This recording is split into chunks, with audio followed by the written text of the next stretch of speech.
Welcome to 360 during Yemei Quarantine, the days of quarantine.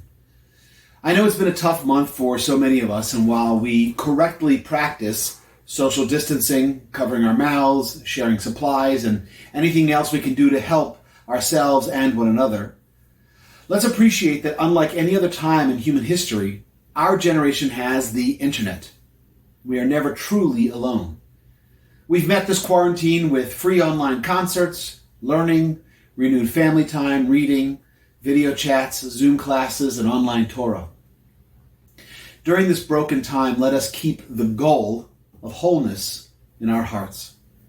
May we move from anxiety to strength, from sickness to health, from fear to joy, from inaction to mitzvah. Amen. This week's lesson is a fun look at our friends, the Torah scribes.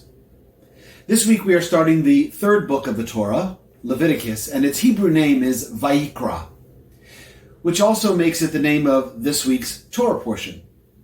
The Hebrew name of a book of Torah and the first portion of that book always share the same Hebrew name. So this week we are in Vayikra, in the book of Vayikra. One of the fun oddities in the scribal tradition is the opening of this week's Torah portion's name. And when the scribe writes the word Vayikra in the Torah, they always write the last letter in the word, the Aleph, in a small font. For example, if the uniform font size was let's say, 20, then this letter would be written in font size 10. Yes, this is the exact kind of red flag that sets off midrash and rabbinic commentaries.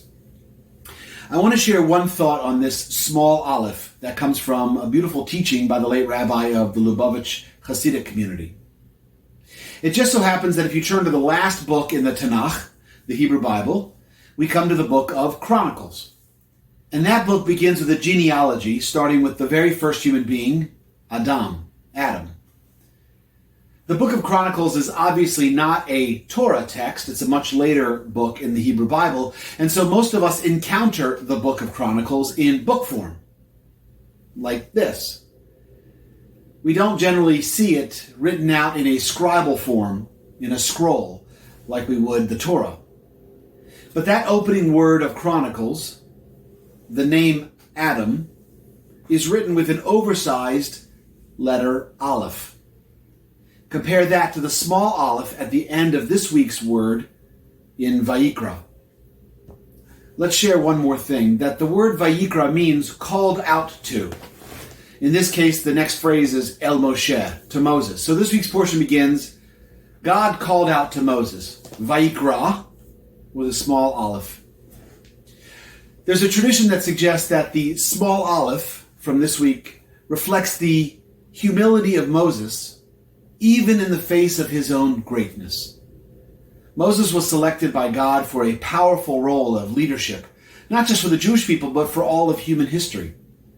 Somebody with such a great role in our history might be expected and excused for having an oversized aleph, a tribute to their greatness. And yet, the small font aleph suggests that instead he was humble.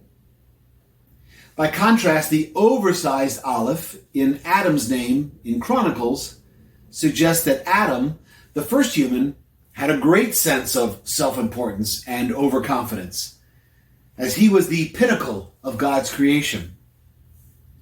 The Rebbe taught that while it is necessary to be aware of your own positive qualities, Adam's self-esteem and overconfidence were ultimately part of what led to his downfall.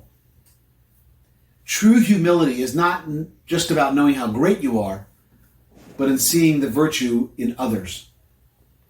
The Rebbe suggested that Moses corrected Adam's mistake.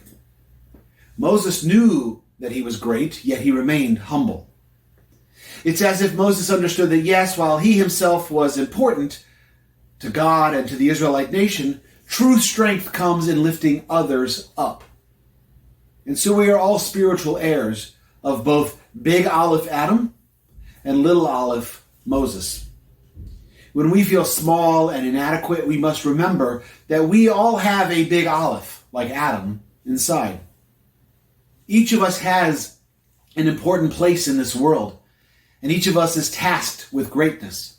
Let your big olive shine bright. But we also need to recognize when it is time to be humble and take a back seat and let our olive be small, like Moses. I'm going to end with a wonderful Hasidic tale that says that we all walk around with 2 slips of paper, one in each pocket. On one it says, "The world was created for me." And on the other piece of paper it says, "I am nothing but dust and ashes." Sometimes we are the center of the universe. The world was created for me. I am a big olive. And sometimes we find strength in humility. I'm nothing but dust and ashes. I am a little olive. And the wise person knows when to be Adam the Great and when to be Moses the Modest. May we all be magnificent, and may we all be humble. And may we know when to choose to be each of those. Now go out and be Torah.